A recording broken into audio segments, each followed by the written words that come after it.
Mr. Chairman. Woo! You want it closed? It took Karen to get it open, so. Someone need to stay awake over here? Yeah. Stuffy. Not you, apparently. I got my exercise in before the meeting. We'll continue on. Next on the agenda is the good of the cause. Unless somebody's hiding, we'll move right past that on to the discussion phase. The discussion phase tonight, we'll be discussing final changes to the 1920 budget. As we all know, the goal is to balance between revenues and expenses, and Dana and Roger are going to provide us with some final options, I hope. Can I give you a minute to situate yourself before I let you talk? So I'll just give a little overview. Yeah, I'm ready. I got my stuff up. And so Dana's going to talk about two aspects of the budget that we need to finalize before we think the board should vote.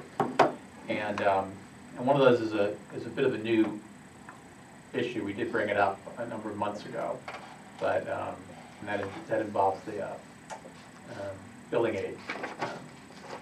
So there's two issues. One is clear in your information, which is how to balance the final budget. I think with narrowing a gap of 30,000 or so. Dana will talk about that. The other issue, which we've been exploring and examining in greater depth, and well, we'll let Dana talk about it, but involves the building aid. So you might remember that on our original state aid run, we had a dramatic reduction in building aid. And we were trying to get to the bottom of that, and we got a lot of good answers that turned out to not necessarily all be true. When the second run came That's how we felt too. Yeah, because when the second run came through, the building aid had not been restored. It's approximately $330,000 or so of building aid. So we spent much of today digging into that, and we have a better explanation, and we have a potential resolution on how to do that, how to address it. I think I'll let you talk about it because I think you're better at that than I am. But those are the two pieces that Dana's going to talk about. Probably the second piece is going to lead us to recommend that the board not vote on the budget tonight. That you wait for us to finalize that piece, that building aid piece, and that we put off a final vote until the 23rd, because we'd like to put it all on paper, which is not right now. It's not the case because of when the state budget came out and the information that we had to dig into since then. So I'm going to let you go into great detail. That's just the warm up to get you all wondering what we're talking about, and I'll let Dana dig into the details. Well, I don't know if you want to proceed by way of the attachment and kind of work through that way, just to kind of get everyone up to speed in terms of where we were up until yesterday afternoon and this morning. So if you look at the first page of the attachment, talks about budget adjustments. We had gotten the budget down to about a deficit of about $25,000. That's great. So, and those were large, in a large part due to just looking at true cuts, not programs or anything like that, but going through line by line, finding where there was excess and making cuts there, where there was excess in the line items. So it wasn't about positions, it wasn't about cutting material costs or anything like that. Everything that was in the current year's budget in terms of programming is still there. So that is wasn't where the adjustments were made. We had 10 retirees, so replacing them, and if we replace them near where we estimate their salaries are going to be, their savings there. We had talked about teachers' retirement system. That number it was down to about 9%. So the savings there plus the savings with the salaries really helped a lot. And again, looking at some areas that had some excess. So we were about down to $25,000, and I put together some options in terms of where we can make that up. First one being we could eliminate the non-special ed TA, approximately $50,000 savings, balance the budget, and then the additional savings we would put into summer curriculum. That was on the list of some things to think about if we had the money available. Option 2 was eliminating non-special ed summer school. It's not something that is by state, where it's in someone's IEP. We offer summer school, extended summer school for IEP students that qualify. That is something that's mandated because it's in their IEPs. This is for general ed students that we offer it. We typically spend about $35,000 on that, not including transportation costs. So an option was to eliminate that. Looking at it, enrollment has steadily declined over the years. Here at the middle high school, we're servicing, in the last couple of years, 10 to 15 kids, and that's it.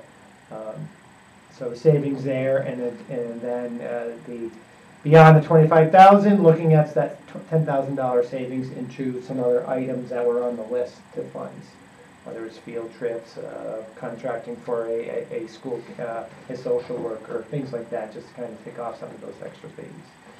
Third option was to just look at balancing it on the revenue side, taking a little more liberal stab at some of the revenue budgeting, Medicaid, Medicare, or excess costs, or BOCES refunds, items that we don't have a lot of control over, but typically we've been very conservative about how we budget it. A great example is we talked last meeting how our budget, our BOCES refund is going to be like $82,000, and we budgeted this year for $45,000. We truly don't know until the year's almost over. Once BOCES says, "Oh, this is what we actually spent. We budgeted this, but we spent this. Here's your refunds." And then we threw a fourth option in, saying some of the things that we had talked about that were a little more expensive. An SRO position, I estimated about $50,000. It really depends on the route you take. I saw that there were some emails going around about potentially talking about it, as well as a social worker, and I used the $70,000. There, that would, as I said, would we would have to exceed the tax levy, or severely cut programming in current areas in order to fund those positions, one or two. So that's kind of where we were coming into it. The next page was something that we've seen, I've shown you since the beginning, and you've seen it if you've been on the board the last few years, these budget estimates. And basically you can see that at this point we were down to about a $327,000 increase from this current year. So if you were looking at it, it was about a $25,000 difference still. But I'm just kind of showing you where those increases, or in case of the retirement system, where there was actually a reduction as well. And then, we don't need to necessarily look at the line by line, the 13-page documents. We've gone through that a few times. And then next page is something I wanted to kind of show you, is the major categories. In the end, this is where we are sitting in terms of comparison between this current year versus next year. And you'll notice that most of the categories are showing a reduction. Dana, one question I have is regarding the health insurance. Isn't 7.73% a lot higher than you initially anticipated? Yes, in a sense, the rate of increase this year is 2%. Okay. But what we have to factor in is we have 10 retirees, and we're replacing those 10. So we're actually adding 10 more potentially 10 more positions for healthcare. So we don't lose, like on the salary side, we're losing, say, that $80,000 a year job. They might replace them with $45,000 a year job. Whereas in health insurance, we keep that. If they're in a family plan, we continue that family plan at $22,000, and then whoever we hire, if that's a family plan, we're actually adding another $22,000 onto the existing expense. So unfortunately, when it comes to healthcare, we don't typically lose people from the healthcare expenses. We just continue to add it. The only time we see a reduction, well, we see a reduction when someone goes from 64 to 65 and they become Medicare eligible. Then Medicare becomes the primary and our insurance becomes the secondary. So we see a reduction in our expenses because we're only paying for the secondary portion of it. We're no longer paying for the full shots. And is that a standard? Do they have to take the Medicare, or can they opt out of it and still say that the district is the primary? They have to take the Medicare. Okay. Yeah, that is, once they turn 65, they have to. There's even options in there if you have a partner or a spouse that is under 65. So one is over, one is under, so they kind of split it. So there's actually a category where just that is. So the person 65 is on Medicare, and then the person that's not 65 is still under our plan, and they kind of split the cost. And then the other is, if someone passes away, and they're the only ones on the plan, that's when we see a reduction. So that's why we factored in about $145,000 extra in healthcare because of the 10 new positions. And we used how we got to that number was we took a true cost. We looked at what we spend, and we figured out what are we actually spending on each individual, per individual, and it was about a little under $15,000. Because some plans are $9,000, some plans are $22,000. So when we take the statistical average, we're spending on average about $14,500, $14,600 per person. So we use that number to kind of calculate our increase. And then we have some unknowns, and that's about $42,000. Because someone could be single now and they change, and now that single individual plan becomes a family plan. It goes from $9,000 to $22,000. And what is the average that the employee contributes in? Does it vary depending on their? Yes, it varies. I mean, as I was going through the health care and our plans, it's across the board. We have some that are retirees and they don't pay any. It's 0% on their portion. I think there's only 3 that fall in that category. But then it's all as high as I think 13%. Current employees, depending on the plan they've chosen. Yes, the traditional plan. If they stay with a traditional family plan, they pay 13% of the premium. If they go to a PPOJ, it's either 6.5% or 7.5%. And then we have some retirees that are at 5%, 2.5%. So, Okay. Thank you. Yeah, it's across the board in terms of what they contribute. So that's why that number represents a 7% increase and not a 2% as we've we talked about. So to extend that, then, if you look at the salary number for the 2019-20 budget, is that net of the retirees in this budget cycle, and then add back in the expected hires, or is that not part of that yet? Yeah. So take a retiree and say, okay, they currently they make $80,000. We budget $47,000 for the new position. So right. that 80's out, the 47's in. Right. Okay. So Yes. we're still up 1% even with that factor Right. out. So really Yep. there's an 8% increase between salaries and healthcare, roughly. Right, because if you look at salaries between Right, the teachers union, their increase was 3.5%, and the CSEA was 3%.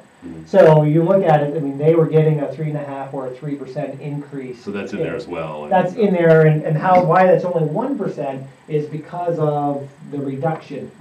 Having 10 retirees at some high salaries, even with the added insurance, we're still saving something. We're not saving $40,000 on every person. Right. We're probably, on average, we're saving, we'll say $25,000 to $30,000, depending on, the salary that they're retiring at.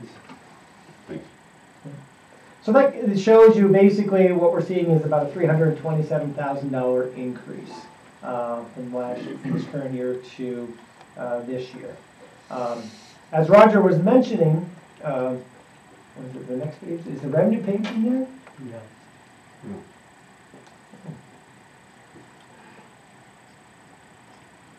All right. Well, the revenue side, it really hadn't changed. There was still about a $25,000 difference from the last meeting. And we were, we didn't know where the budget was coming in, and sure enough, they did pass it just before April 1st. And we got our runs, and we saw it, and there were some differences there. The initial executive proposal showed us losing about $320,000 in building aid, and this is what Roger was alluding to. And I spoke to people at state aid. I spoke to some people at our fiscal advisors, and I was under the impression that, they pull from the executive proposal pulls from numbers from back in October, and we updated our debt service and things like that, and thought that money was going to be put back in, and then it wasn't. It stayed the same as the executive proposal that we've shown you. So rather than getting $438,000 in building aid, which we are getting this year, it's $110,000 in building aid. So needless to say, we were like, oh my, what happened here? So got on the phone, made some calls to really understand what happened. And what it comes down to is because we are ending 2 bond projects this year. So we're ending 2 bond projects, and even though we're going right into another project, we will not get building aid on the new project until it's complete. So as a result, that $438,000, $440,000 that we've been getting over the last few years for building aid has dropped because of that. And until we get to the point where we can submit our final documentation saying that the project is basically complete, then that aid will come back to us. They don't give us aid on something that's not done. That's what it comes down to. So what we have been looking at today is where do we make up that difference. So going in today, we were looking at about a $25,000 difference, and now we're looking at somewhere of, if I did the math, about $360,000 difference, because we had one of the categories in state aid came a little slightly lower than what the governor's proposal was. It wasn't anything on the governor's part. It's all aid based on enrollment numbers and what our expenses were. It's a high cost, excess high cost thing. So that came in about $15,000 less than what was originally projected. So today we were trying to figure out, okay, where do we come up with that shortfall? Yeah, that shortfall. And we have a couple of options that have been presented to us, and that's why Roger said we probably don't want to vote on the budget yet, because we want to make sure that those options are truly viable. One option is to look at our fund balance and using, if you see it in the revenue side, we have an appropriated fund balance. This year was listed at 520. I had initially written down to 450,000, trying to work ourselves off of using or balancing the revenue side by way of fund balance. If you look at it in the last 5, at least since we've been here, that line item has not been touched. So every year we've been able to keep our expenses to a point where we haven't had to tap into that line item. So one option is to look at our appropriated fund balance and unassigned fund balance to make up the difference. An option that was presented to us was looking at a short-term bond, which is which we could say is tied to the capital projects because it's specific for building aid to make up that difference. One of the things that we did get from our fiscal advisors was because the project is anticipated to be completed in December or by December of 2020, we really will only be losing building aid for 1 year. Because as long as we can get our final completion paperwork in by December of 2020, we'll get our full aid for the year. So as long as, we're kind of projecting out, but if we can kind of stay on track with the capital project and get it down and get our paperwork submitted, we're really only looking at a 1 year gap in this building aid shortfall. The other option is to look at our new debt service. We have that allocated. And if this is the one time, if you want to kind of get a reference point, if you look at the last page of the big spreadsheet, page 13, you will see, and it's it is identified incorrectly, and that's a mistake on my part. Under debt service, you'll see that there's a serial bond construction principal, serial bond 2005 new principal, serial bond construction interest. So if you look at that, there's $100,885, so just shy of $1 million. That is actually new debt service. It was to mirror what we currently are paying for debt service. The whole idea there was to keep it the same as this year, because that is money that we can use as part of our exclusion for our tax cap. And what was suggested to us is that we could potentially change the principal amounts and reduce the principal amounts to offset the difference in building aid. So basically say we're going to spend $330,000 less in that 885 category. So that would reduce our budget, our appropriation side, by $330,000. I'm just estimating in terms of the exact number for this year. And we wouldn't have to change our revenue side. We're changing our budget side, but it wouldn't change or impact any programming whatsoever. It's just our debt service that's connected to the new project, not even old projects.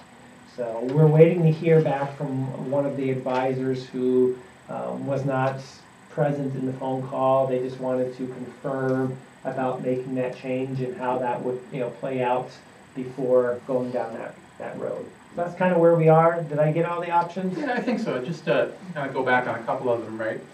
So all of this has to do with temporary transitional stuff, right? So it all has to do with the capital project going from no capital project to completed capital project. It's all in the in-between area. So we already hit this point. So last year we hit this point when we started to have to pay for the architects, right? So our wonderful architects who did a great job planning and presenting and all that kind of stuff started sending us bills last year. And of course, we hadn't yet floated the bonds for the $19 million for the capital project. So what we did is we did what other districts do, which is we took out a bond anticipation notice. It's abbreviated BAN, B-A-N, right? $750,000. I think that's what it is, right? So that is the bond.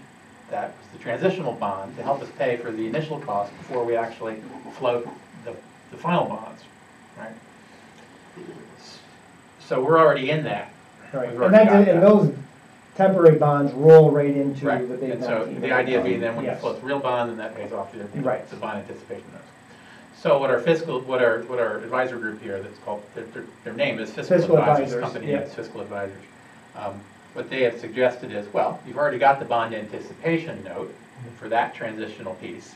For this next transitional piece, which we do hope is only 1 year, we can't guarantee it'll be 1 year, it could be 2, but we're hoping it's 1 year, that instead of paying off this amount with the bond anticipation note, just paying off this amount minus the $330, And then, you know, again, once it's completed and once the building aid kicks in, then, you know, paying off the whole bond anticipation note with the full bonds.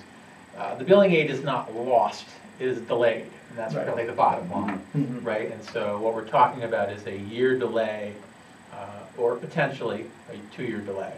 We're hopeful. And, you know, even if we don't get it in December of 2020, we still can get partial aid. So it's not like it's, you get it all or nothing and you gotta wait a second full year.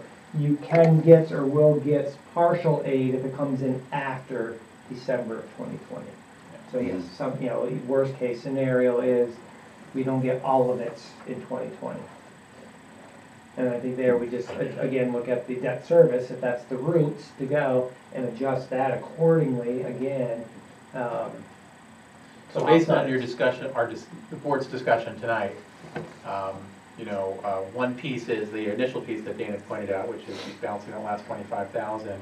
And the other piece is, you know, really whether or not you want us to go ahead with this using the bond anticipation note to cover the delayed building aid, or to tap into, as Dana suggested, the fund balance. You know, and the third would be eliminate $330,000 in spending. So that would really be the options there. It just seems like tapping into the fund balance is the least best option because, I mean, this is, as you said, it's a delay. So if we can cover the time period by, you know, extending the band or paying less of it than you anticipated, knowing that the money is coming, that seems to be the fiscally most responsible thing to do, as opposed to taking real cash and spending it. You know, you're just going to take and borrow, pay some interest essentially. That's the out-of-pocket expense. As versus $300-some thousand of money gone. Right. So I personally would say that would be my vote. My question is on, so it's anticipated that this is gonna take 18 months, the capital project? It's gonna start in, or does it start in April? It will start, July is when, I mean, it's really, depending on the project, it's either gonna, some stuff they're hoping to start in July, some stuff starting in August, and then going from there. A bulk of it won't occur until actually next spring of 2020. So, I guess I'm redoing my house right now, and everyone always tells me, expect it to take either twice as long, or twice as expensive, or both. So let's say it's twice as long. Let's say it's 3 years. Would we be able to do this sort of magic trick with the, what's it called, band? Yeah. Could we do it 3 years in a row? Worst case scenario, like worst case scenario? Yes, you can take a series of, bands are typically 1 year, you can do up to 5 one-year bands for a capital project. Oh, okay, Yeah. okay. Now, the 19 million that's budgeted for the capital project, I mean, are we planning on spending all that money, or is that just a budget that we're saying, in this project, there might be anticipated savings that may cover all of this, we just don't know yet? So we're going to know the answer to that question, Yep. we think, by the end of April, Okay. because that's when our bids are coming in, that's when the Yeah. bids will be opened.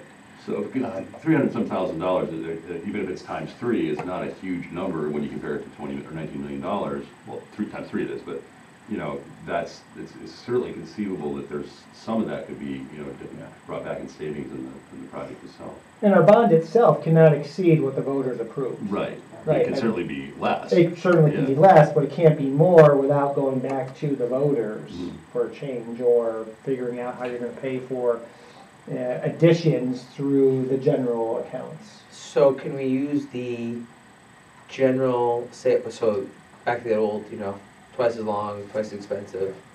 Could we then use the fund balance, say we go over $250,000 of the capital project?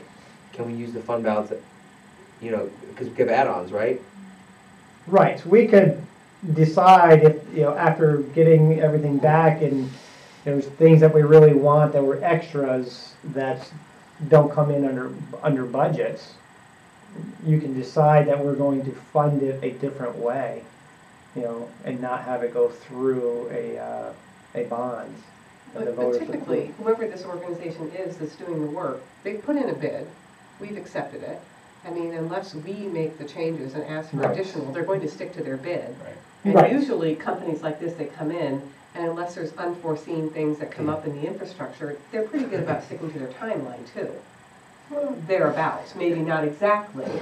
We're not going to use any local new infrastructure that's been Most completed recent recently. project in town is. But anyway. Maybe responding. Well, was and new. usually, I mean, I know. what happens when you get into older buildings is the unknown behind the walls. Yeah, I know. And that's where typically they run into it is, it's not so much the add-ons, it's you get into it, you get into a ceiling, you realize there's asbestos. Yeah. And now you gotta shut down that section and bring in an abatement. That is probably the biggest concern is Yeah. what's lying behind the wall or underneath the crawl space. Right. That's your wild card. That's your wild card, right, yes. And it can be a very big one. Yeah, and they've done a lot of testing to see what's there. They've tested the roof, they've done core samples in the ground as well to try to avoid those wild cards. But in the end, until they get into the auditorium or they get into the heating units and they open up a wall. We'll Yeah. just be optimistic. Yes. And hope for the best. Yes. There's corpses in there as well. So we've given you some things to think about or to talk about, if you'd like to talk about them. You know, and the two big pieces really are, what you just responded to, Jeff, which is the bond or the fund balance issue. And then the other one is to, and the document, I think, pointed this out, which was the options to coming to a balanced budget. Well, with the bond, I think, I'll say it again, taking $300-some thousand out of the fund balance versus paying whatever the interest is on $300-some thousand over the next year, there's a big difference. And I'd much rather pay the interest, which is a much smaller number, and keep the cash, knowing that you're gonna get the money hopefully in a year. If it's not, it might be 18 months, it could be longer. Oh, yeah. But still, I think having the cash on hand is better than not. I'd like to say I'm very impressed with the 4 options that you presented before you knew this last figure, and then these options you just described. I'm just impressed that you were able to do that. Well, I can say that state aid, the person I spoke to there was very helpful, very timely in responding and, yes, clarifying everything. Big help. Being a pessimist that I Yeah. am, I'm just reluctant to keep going down these roads of begging, borrowing shell games that we've been doing, because eventually it's going to catch up to us. Yeah. Computer pay Paul. So I think that's something we need to really consider. This is sort of an eye-opener. We just got hit with $300-some thousand when we were looking at pocket change before Right. those things, so. Yeah. Not that we should go after cutting programs at this point, but I think the board moving forward should really take a critical eye at programming and what are the potentials out there, so. I think it's pretty obvious that we can leave any additional factors off the table at this point till we can see what we can afford. And I truly think, we've had this conversation, Roger and I, is going forward, I see our budgets becoming tighter. Absolutely. I mean, not, standing alone, the passing of the permanent tax cap, I mean, that's a big portion of it, but at the same time, when we as a district aren't getting the aid, state aid that other districts, because we're considered a well-funded district, we rely, 85-86% of our revenue comes from the property owners here in the community, and can't keep relying on what the state is going to send us. At the same time, we got to be mindful of the owners as well, and looking at that and saying, I think truly going forward, I see budgets getting tighter and tighter, because we're not going to have that growth. Good message to get out there this year. So if you think it's a wise thing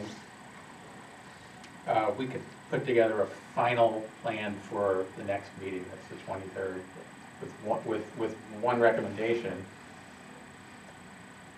And you could choose to either accept that or to alter that. I think you know what a lot of the different possibilities are. If you prefer, we could put out a few different. You're talking about for the big one, the 300. For both. Yeah, 'cause the other ones, I mean, I think so too, but we do need to finalize Yeah. that, because we need to, everything's got to add up. right. So, does that sound all right? We'll put together a final package for the 23rd? So you will make a recommended action. Yes. So the meeting on the 23rd, as I understand it, was an additional meeting? Yes. That was not a regularly scheduled meeting, so the agenda will be limited to 2 items, basically. Yeah, the report card and the budget. And the budget goes first, correct? Just by law? Right, we have to have a final number in order to approve the report card. And then the report has to be filed the next day, right? Yeah, which is, I mean, It's already. it's all online, you just type in the numbers. So I just want to be clear, are we thinking that the most likely possible outcome here is some creative accounting on the ban or bond issue, and then, or paying it down less, and then cutting non-essential summer school? No? That was an option in there. There's two, but there's 2 different options, right? There's like, is There's one? 4, yeah. Yeah, but there's also 4 on the, okay. Yeah. Those are based on the 25. Right. Yeah, I know. So does it matter anymore, or do you just do it all with that, you know? Right. Well, and you look at it when you're looking at reducing the bond, I mean, that's a real budget line. We were planning on spending $995,000 to pay this debt. And if by just reducing it, it's $330,000, so we're just not paying all of it next year. So it's a real budget line, it's a real expense, but what we hear from our fiscal advisors is that number can change. She says, what number do you want? And I can adjust your payment schedule accordingly. $1. But it is tied to our tax levy as well, so. You remember that was a strategic number. That was right. The That number was was strategic to match the debt that we currently have. that we currently have, and Right, that we're completing this year. Yep. And so that's what, it wasn't just an arbitrary number, it was meant, again, everything here was planned out with one exception, and that was this building aid issue, the delay in the building aid. So, but everything else, the timing of the one from one bond into the next, and then the amount, that part was all planned out. The adjustment would be a clear exchange of that difference. So you guys have a recommendation for the next meeting? I can tell you what I'll recommend. Yeah. Yeah. I mean, I'll just tell you right Yeah, now. good. So I'll recommend something in the option 3 category that Dana presented first. Because we have been overly conservative in some of our revenue lines, and we also could eliminate some of the additional spending. We just did today, what did we do, $15,000 for the NERIC items? Yes. Yeah, so we've already sort of, I think we got a good plan that would avoid the elimination of summer school. And the reason why eliminating summer school would not be my first choice would because even though it is a small number of students, it's our higher risk students. And so those are the kids that when we talk about, working hard to graduate all of our kids, that's one of the ways that we do it. Dana's right, it's not required. Not every school does it. But that's where I would go with that, for the option 3. Mm-hmm. And then I would recommend, and even though I don't either like kicking the can down the road with that, I would recommend the bond anticipation note, alt adjustment until we can get that building aid kicked in. Yeah. And then I think we can, because it doesn't have to be the end of the way we finance at that point. We also would have an option, depending on how this year goes, to use some of our fund balance if we had to do that. So, or if we had an option to do that because it was higher than we are anticipating. We're right still now. above the limit. We are. Yeah. We're well above them. Right. Yeah. I mean, I see it like pulling it to pay the $25,000 difference, but I'd hate to pull $300 and some thousand dollars out of it. So that's kind of where I would be. Yeah. But again, in the end, this is, Sure. you get to approve this, or you get to recommend changes to it. So if you think that's, you know, not the right way to go, please, you know, let me know. We still have time between now and the 23rd. Sorry, it's been a long day, Yeah. just to be clear. Yeah. So with the state aid gap, Yeah. we're gonna fund that by one of the options, but it's the one we like, is to basically pay down less debt. Then the other, with the issue of the non-essential summer school, we would simply use the fund balance to cover it. No, I wouldn't recommend that either. I would recommend, Sorry, I'm 3, sorry. sure, if you go to option 3. Yeah, I'm looking at It it. does say increase fund balance, yeah, yeah. revenue. It's actually kind of if you don't mind me characterizing it this way, it's sort of a general category. And when Dana explained it, one of the things he was explaining was that we also have other revenue lines that we basically we're conservative on. Okay. Right, our Medicaid line, our BOCES refund. BOCES refund line. Yeah, Right. right. So, and then, on top of that, which really isn't here, it's a good point, is we already have identified maybe another couple of areas that we can eliminate costs on. Okay. Which probably will accomplish, because again, we're only talking about $25,000. So we eliminated today we eliminated 2, It's like almost $19,000. almost $19,000 that in we're there. paying to the Northeast Regional Yeah. Information Center. Now, we've asked our tech guys to dig in and decide whether or not we really need these. And they're suggesting that we don't.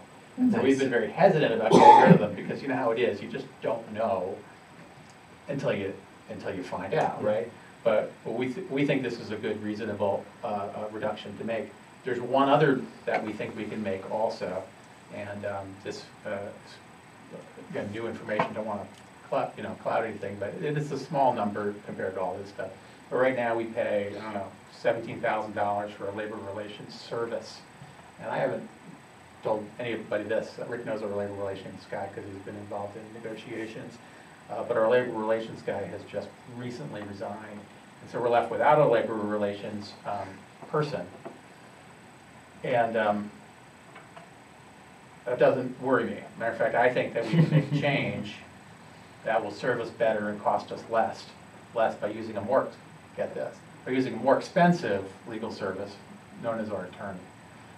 So our attorney, who we pay for the hours that they provide service for us, does a very good job and often addresses problems quickly and thoroughly. And our labor relations service sometimes leaves us with more questions than we like, and we don't pay them by the hour, pay a flat fee, and yet we don't use them very much.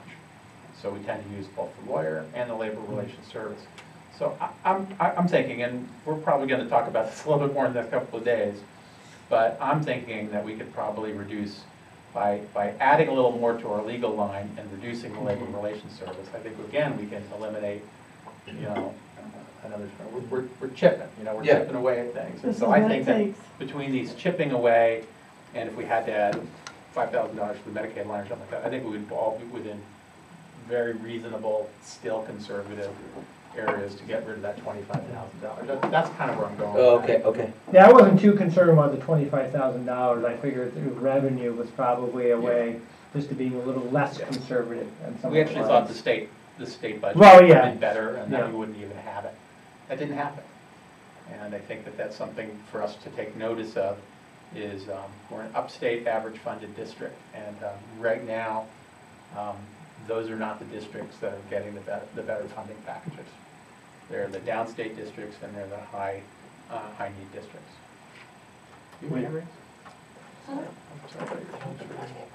With negotiations coming up, Yeah. based on history, we don't have a labor relations specialist. How about from BOCES? Same person. Right, okay. So, yes, it's a very good point, because So we've we- used our labor relations services, so. So it may cost us. So it may cost we us have to- more in the legal fees than we're spending right now, Correct, but but still be less less than than the $17,000. Right. Now, Yeah. again, there are some unknowns. Sure. And some of them we don't have control over. There's two sides to negotiations, and we only control one of them. So, you know, and sometimes that lengthens the period of negotiation. So you're right, so these are things that, you know, again, a lot of this just came up in the last week. The resignation came in on Wednesday, I think. Was Last that- Wednesday. Yeah. Our guy, yeah. Really? Yeah, Jake Pulaski. It's interesting. I mean, currently we budget about $12,000 for legal services. Right. In addition to, through BOCES. I think that was what, $16,000, $17,000, something like that? Yeah, on top of the 12. On top of the 12. The 12 is just for our our school attorneys and stuff like that. The 17 is the service through BOCES. So we think we could maybe budget more for the attorney, but less overall. So again, chipping away at that final line and still get the best service. Sounds good. Thank you. No longer discussion. You got thrown a huge curveball. Yeah, really did. So on the 23rd, we will take that out as an action item and discuss as we may see fit. All right, moving on, unless anybody has any other questions, comments. Reports to the board. First one is the policy committee report. The policy committee, just wanted to review that it consists of Patty Gallagher, Martha, Roger, Pat Stanton, Colleen, Joan, Mary Werner, and Favor Smith. And March 14th, they met to review 2 policies. Any comments from that group or any questions to any of those members? If not, we'll move right on. Martha, you didn't bring your PowerPoint for us? Should I No, wait? that's Jeff's job. See how that went last time. I don't see Jeff. Do you want to be on the policy? No, I'm okay. Not enough. Good idea. It's a pretty crowded committee. It's a quorum at that point. It's a hard working committee too, so a lot of the Yes. policy committee work goes on behind the scenes where people read and comment. And then what was our meeting on, maybe about an hour and a half, 2 hours that night? Yeah. So a lot gets done in that time. Yeah. It's a good hard working committee. So moving on to the policy first read, so it includes one of those policies, which is 8414.5, alcohol and drug testing of bus drivers. This is the first read. Are there any comments or questions regarding this policy? How often do we have to actually implement this policy? Have you ever had to implement this policy? So yes, We've had Yes, we've had to implement it, a sure. driver who consumed whatever. no, not that. Anytime there's an accident, right? Oh, okay, Yeah. okay. And then there is also, this also represents random Yeah, testing. yeah, So I of course, was- that's a part of 4 times a year, right? Okay. So yes, we do implement this on a regular basis. Matter of fact, we changed our service a few years back because the randomness of the testing was too predictable. So we changed the group that serves us. And this is reviewed at the NISBA's recommendations of changes. So what happens is, so one of 2 things. NISBA evaluates changes in the law or regulation. When there's changes in law or regulation, often old policies no longer comply with law or regulation. So NISBA, part of their service, recommends changes to the policies that reflect the changes in law or regulation. The changes in this policy are just that. They are attempts to alter the policy to reflect the new laws and regulations. So this was pretty basic. This one did not require as much of our time and energy because a lot of it was sort of more technical in terms of the language being used.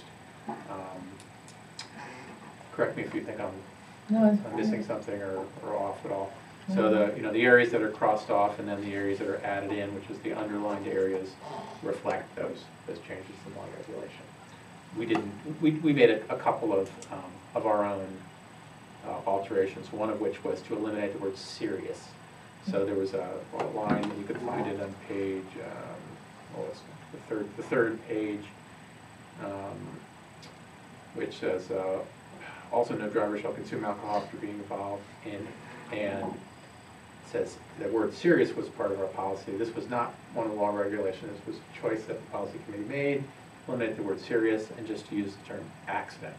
So now we're proposing that it read also no driver shall consume alcohol after being involved in an accident until he or she has been tested or 8 hours have passed, whichever occurs first. And then not to define a serious accident, to leave it general in terms of any accident. So there are some things that just choices over like that. And so sometimes these NISPA initiated policy changes result in some additional Lake Placid Special Policy Committee desirous changes, and that's, I can't remember another change that was in here that I think that wasn't a legal or regulatory technical change. The other policy which we discussed, which I do not believe we're doing on first read tonight, we're not, because it's the code of conduct. The law and regulation changed in one small way, and so of course we addressed that as part of our discussions. But that policy is 50 pages long. It's the code of conduct, and there were a number of areas in that policy that NISPA recommended changes that they thought would be advantageous, and that we as a committee made recommendations that we thought would be beneficial and helpful, not all of which were the same. So some of this is, local changes, and that's what that one is. But we're not talking about that one. We're just talking about the alcohol and drug testing one. And that was mostly the regulatory issues. Why are we not talking about the other one today? There's a reason why, and it has to do with the requirement that anytime you change the code of conduct, there has to be a public hearing before you can approve a change to it. I see. However, in addition to that, the code of conduct must have a public hearing, opportunity for the public to be heard annually anyway. So I believe the plan is for us to combine those two efforts, to propose those changes when we get to that point where it's going to be at least available to the public to respond to. Okay, thank you. So rather than do it twice in 1 year, we're just going to do it once. Got it. And the first read is exactly that, a first read to make recommendations or ask questions, and then second read is the approval process. So we have run into in the past, during second read, seeing problems, which creates an issue with then voting on it. So first read is an important part of the whole process. Any other questions on this particular policy? It will be up for a second read at our next regular meeting. Superintendent's report.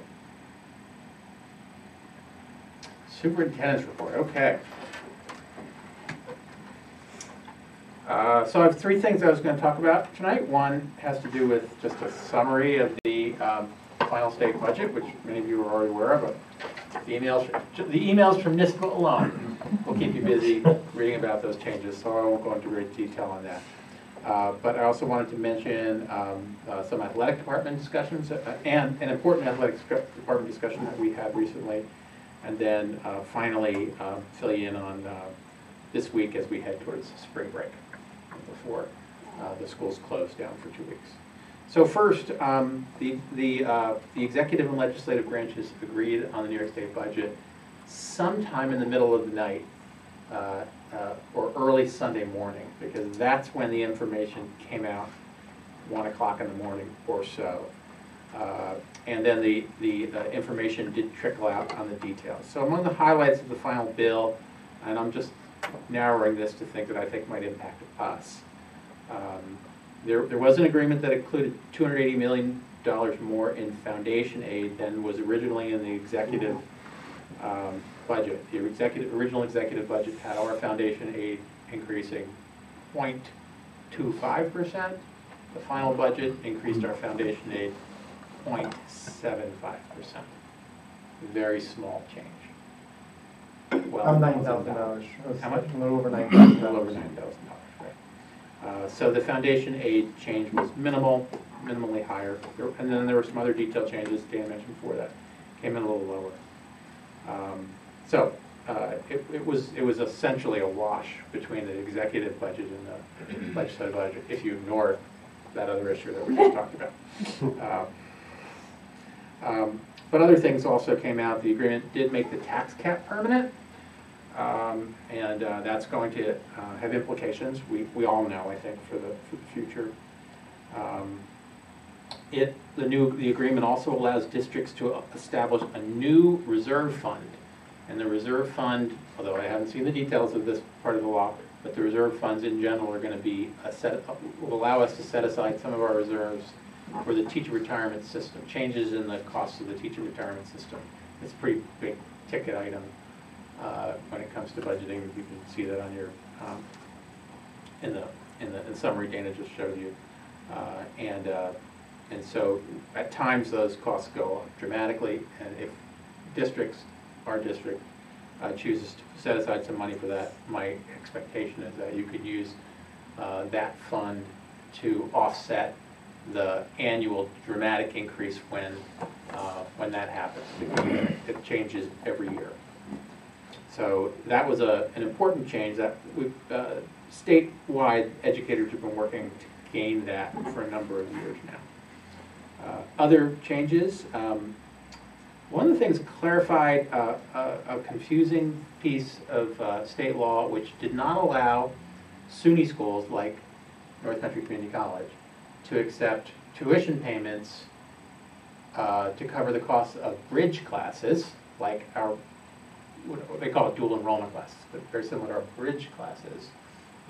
And the law did not allow for school districts to contribute to that. It also did not allow for the colleges themselves to waive or reduce the cost of tuition. So this has changed that, and I'll be interested to see how it's changed it, but this could positively impact tuition costs for our students who do gain college credit through North Country Community College Bridge Program. That would help the lower socioeconomic. And that could very well help those kids. So we'll see what the final details are, but that's promising. And then another new twist that I think we're going to have to address looking forward, again, we'll wait to see what the details say, but it does seem that we will now need to provide, as will all employers, 3 hours of paid leave on election day. And I think that's going to be a big issue for us here, because when employees leave a school building, they must be replaced, right? And so we have substitutes for those kinds of jobs. That's a lot of substitutes to get, right? And that's a lot of cost. It's so easier we're to talking go about school. kind of an unfunded mandate if you look at it that way. So we're going to have to examine this and see how this is going to impact us. You can vote after school is out and still give them the pay, can't you? I mean, that's not the same thing. I don't know. I don't know the answer to that.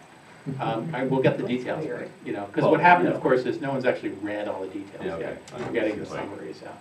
So we'll see what it is, but I think this could be a bigger issue than, I know what the intent is. The intent is to increase people's opportunities to vote. And I think that's a wonderful thing. But its implications for an organization like ours could be serious. Yeah, okay. That is crazy. All right. Everybody out at noon. Yeah, a half day. So those are the That would be it, right? Do a half day. That's what you have to do. Okay, so those are the issues about the state budget I wanted to make sure I mention. But back here in the Tri-Lakes, we did have another meeting with Saranac Lake's athletic department. We did this last week, and this is our we have some regular meetings to talk about our SLP program, and that's the true joint athletic team that we share. SLP is our name for that.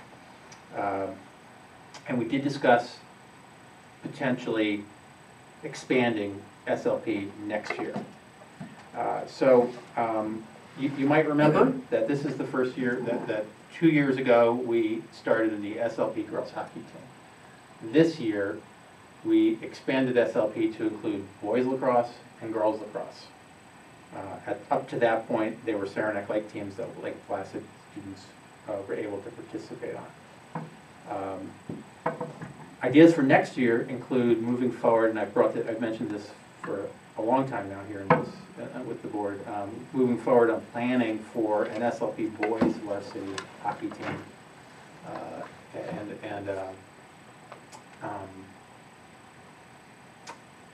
And so as we did with the girls, to have those teams come together to form one team. And as you can imagine, that's a big deal here in Lake Placid. We also discussed the possibilities of joining our alpine ski teams as an SLP. And another possibility of modified lacrosse, because the increased interest with SLP, boys and girls varsity lacrosse, has increased interest for modified.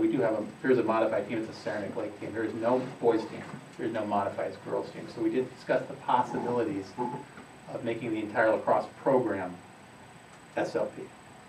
So do you anticipate the hockey taking place this coming year? So to move forward on the hockey, we think what an important piece of that would be to have a public meeting about that. That would be before we even get to the school board level, just to put it out there and to say we're talking about this, what's the public's reaction? There's two communities here, right? There's Lake Placid, where we see our team numbers dropping and getting to a point where we may not be able to compete at all with too few numbers. Saranac Lake is probably not quite there, but they've discussed, they have expressed an interest in moving ahead and to not getting to that point. And we've been at that point now for the last 2 years, where we don't know from day to day whether or not we can field a team. That's what we discussed. This was 2 athletic directors, 2 superintendents. We discussed putting it out there at a public meeting, inviting people to come and ask questions and express viewpoints. Roger. Yeah. Has anything been mentioned about the tennis program?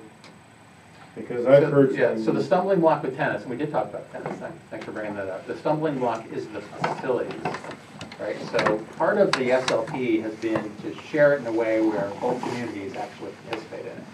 Saranac Lake doesn't have tennis courts, so they don't have enough tennis courts to field, to work with the numbers of athletes. That's the stumbling block there. Okay. Well, I've heard some grumbling because the boys and girls lacrosse get on the bus and they're brought over here to practice, but then all the tennis members are standing there and they got to get rides with their parents to come over here to practice. Right, and that's also true with our modified lacrosse players that go to Saranac Lake. That we're not transporting them, and there's good reason for that. I think I've mentioned it here. We don't have to go into all that. So we're trying to be consistent with how we're doing things. When it's SLP, the schools do the transportation, and when it's not, require families to provide that.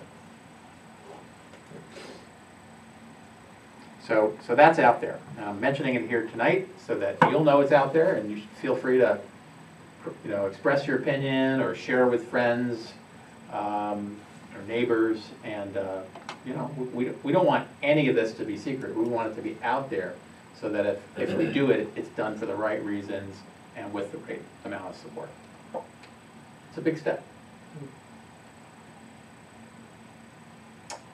Last on my list tonight is just to look ahead to the end of this week, which is the end of time period before spring break. So here's what's going on. We are right now in the midst of state testing. Grades 3 through 8 are testing in English language arts. And that's today, but that's also tomorrow. And then the math tests are May 1st and 2nd. And if you read something in the newspapers about the state education department saying that you have to put the tests on hold, it doesn't apply to us because we have not yet stepped into computer-based testing. So many school districts have accepted the option, still optional, of taking these tests on computers. 2 years in a row now. There have been some serious technical problems. Today there was a big crash, technical crash, online crash, and they've delayed the implementation of the computer-based testing. So, maybe a little hanging in there with the old-fashioned traditional paper. Okay That's with always a that. good idea for this particular moment. I'm fine with that. Yeah. Other things, we've got some field trips. Today, Don't even need an IT the guy. first graders went off to SUNY Plattsburgh and to the planetarium. The kindergartners went on a field trip to the hospital. And the high school chorus, many of you may know, are on an extended field trip to Disney where they're performing tomorrow. Tomorrow's the Tomorrow, performance. yeah. They've been rehearsing up to this point, not enjoying the sun or the rise at all. So it's been a kind of a whirlwind for the many of those kids who were also in the school musical over the weekend, which was, by the way, fabulous. That was great. If you got a chance to see it, you would know what we're talking about. Athletics for the remainder of the week. Today we had the first scheduled spring contest, I imagine postponed, because I don't believe they actually competed, because spring sports is tough to get going with competition. So I don't believe the girls lacrosse team did in fact play at Eagleton. Right, yeah. Softball's scheduled to play this week. We'll see if they actually compete. And baseball and girls lacrosse are also scheduled on Friday. Maybe with the next 3 days of warm weather, they'll compete. But spring sports is a tough season because we end up with about the first half of the season being all practice, no games, and the second half of the season being all games and no practice. And looks like that's where we're headed again. Thursday, you may know, is the BOCES annual meeting in Malone. I know everybody is invited and welcome to attend. And then, with the end of school on Friday, we begin our 2-week spring break. So I hope if any of you are heading out of town and taking advantage of the school holiday, I hope you have a restful, relaxing, and maybe warm break from here. That's everything I've got. Thanks. Good, thank you. And safe travels to you as well. Thanks. Next up is information for the board. There are 4 items: the administrator contract information, SRO information, BOCES budget information, and then a Karen message. With regards to the graduation, if anybody is planning on attending the graduation and needs to be fitted for. Are we supposed to? Do most of us do it? I wasn't planning to, but if I'm expected, I will. I think it's an expectation, really. It's nice to have as many board members as possible. I bet you wear my law school cape.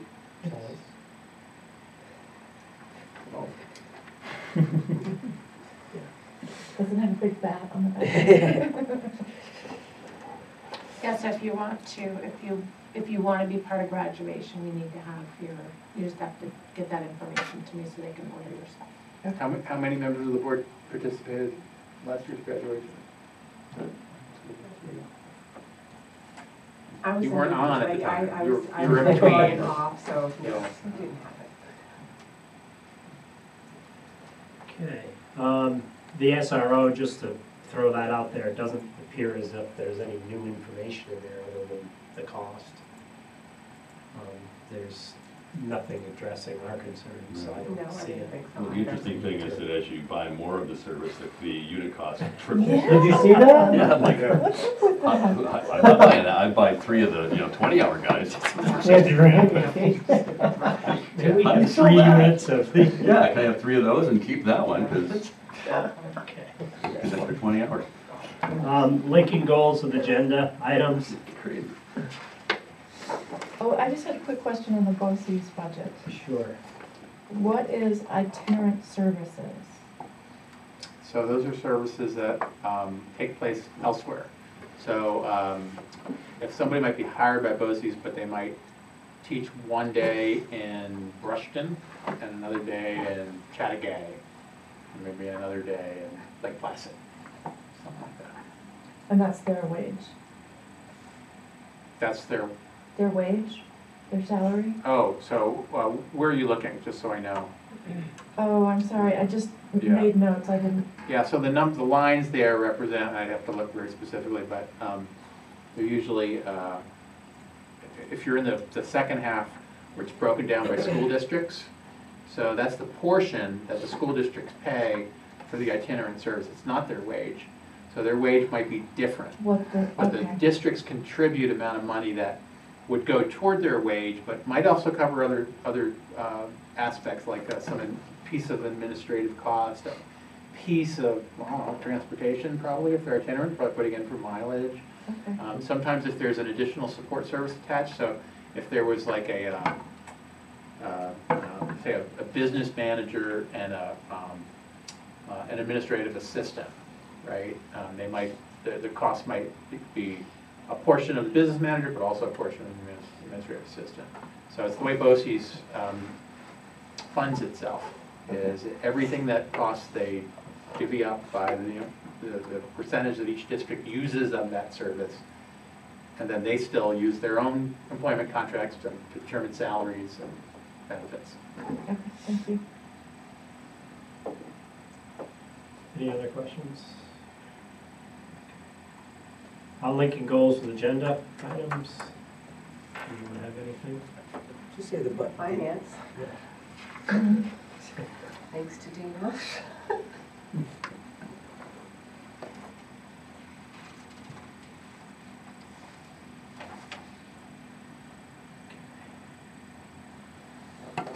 Anyone else?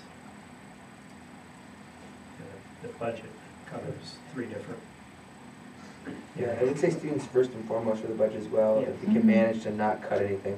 Any programs. Okay. Anybody else? We'll move on. I'll bring it in next time. I have a running sheet of the meetings in which bullet points. It's become rather lengthy now, but I'll bring it in if you can post it, just so everybody can look at it and see what we've covered and what we haven't, because we're coming to the end of the school year here. I could say that, but somebody mentioned graduation. Right? 10 Numbers- more weeks. 10 more? 10 more weeks. Capital project update, there's a notice to bidders, letter that is attached. Anybody want to, Roger or Dana, want to say anything towards that, or just a formality? That letter gets posted in the newspaper. We gotta post it at least 5 days prior to the opening of the bids, which is April 24th. Kind of outlines it, and that's basically just doing our notification in terms of public awareness. Pre-bid meeting, which is on the 4th, Yeah. April 4th, this Thursday. That's just a formality. Yeah, bidders come in if they want to basically walk through the buildings to inspect, the various line items and stuff. What we did specifically after school hours. We don't know whoever shows up at 3 o'clock saying we want to do a walkthrough to see so that we can put together a bid. You think that they would want to, but Yeah. kind of hard to bid without doing that. Yeah, a lot of the big jobs that are renovations, they have pre-bid meetings. Yeah. I do have a question that is related to this. Somebody asked me this and I didn't have the answer, but this pertains to the retaining wall, and we will be at some point addressing, I think it's next year, but does the town or the village have any financial participation in that? Because since there's a question of who owns what, what is the, if Not there's to mention any? the water running underneath. Yeah. It's trout stream. We have to So get the DEC answer, Jeff, permits. is we did look into it a number of, Yeah, right. early in this process. And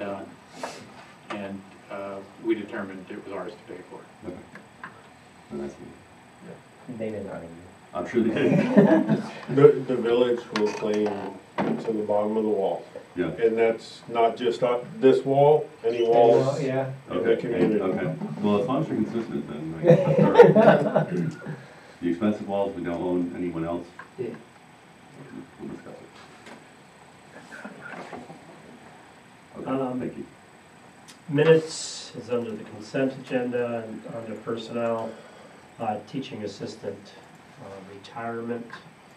Recommended action is upon recommendation of the superintendent, accept the retirement of Carrie Conrad, teaching assistant, middle high school, effective November 1st, 2019. May I have a motion, please? Yes. Is that Colleen? Mhm. Thank you. Have a second? Yes. Thank you, Dan. Any discussion?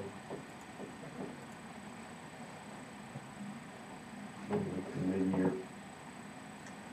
If enough special ed's coming up, give us a break. If not, please vote.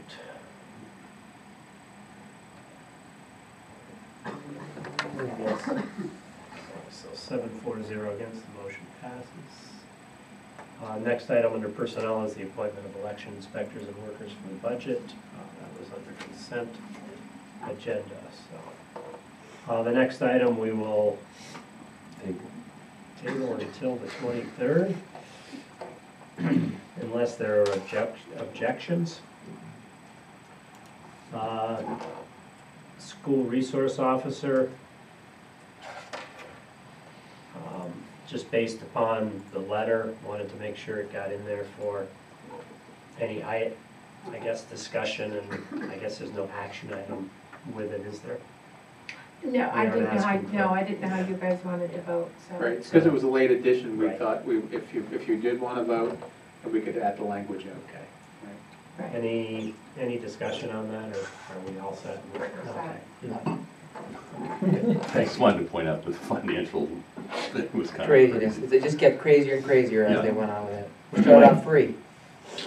You want to bring that up again? just No, it's for the not, record? it's on the record. It's also published, so it doesn't matter, so the world knows. Great, okay. Special education is the last item, and there is no action there, but are there questions regarding the next packet? I believe there's a, now that says to be approved at the 4/23 meeting, is that true? Since that's not a regular meeting? Should we put it off to the next one? You can do whatever you want. Yeah. Since we're kicking cans down the road with this meeting, let's kick the can down I the mean, road. it's usually on the consent agenda. Yeah. So there Okay. would be a minutes and there would be. Sure, yeah, yeah, we consent. can, okay, we can focus that. Right. Enter into the adjournment phase.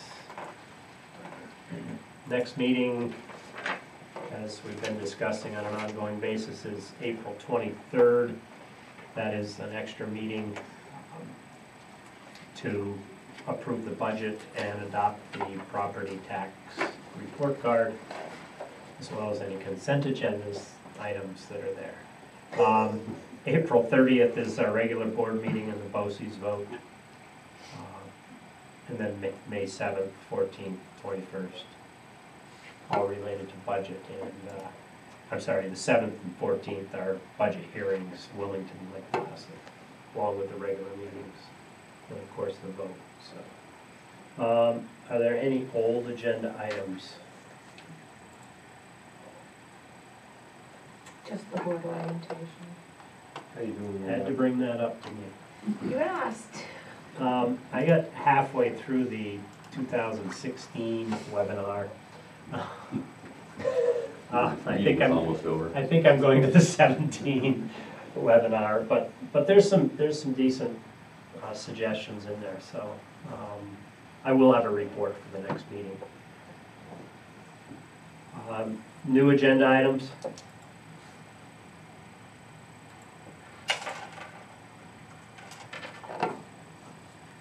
I might say that my report will be for the April 30th meeting, not the 23rd. Actually, there is one. It's gonna show the webinar. Just make sure the volume. 1 hour and 43 minutes. Is Put that that free aside. for NISBA? It is. Yes. Why? I just wonder. Yeah, it's a free But tight, Why, do you wanna watch it for me? No, but I've been watching Suspicious too. Oh, okay. See if we come up with the same thing. If there's no further action, do I have a motion to adjourn? yes. Thank you, Jeff. Second? Second. Thank you, Martha. And Yes. 7-4-0 against, oops, there it is. Here, look, I just did it. Okay. Everybody voted, yes. Yay. So we are adjourned at 8:17, 16, 17. Good job. If I would have known I that. think that whole concept makes so perfect sense. Yeah, I just wanna make sure it's flexible.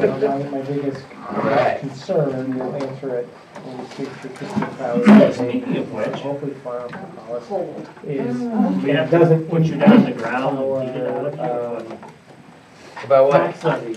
Oh, very good. We get to exclude our debt. Hey, you might wanna have a seat. Tax levy. Right. We want to know. Wait, We didn't have that Wait. rate. Oh, yes. We would have had Had to turn that off. We got that thread on tape. So I just wanted to make sure that if we adjust it in one spot,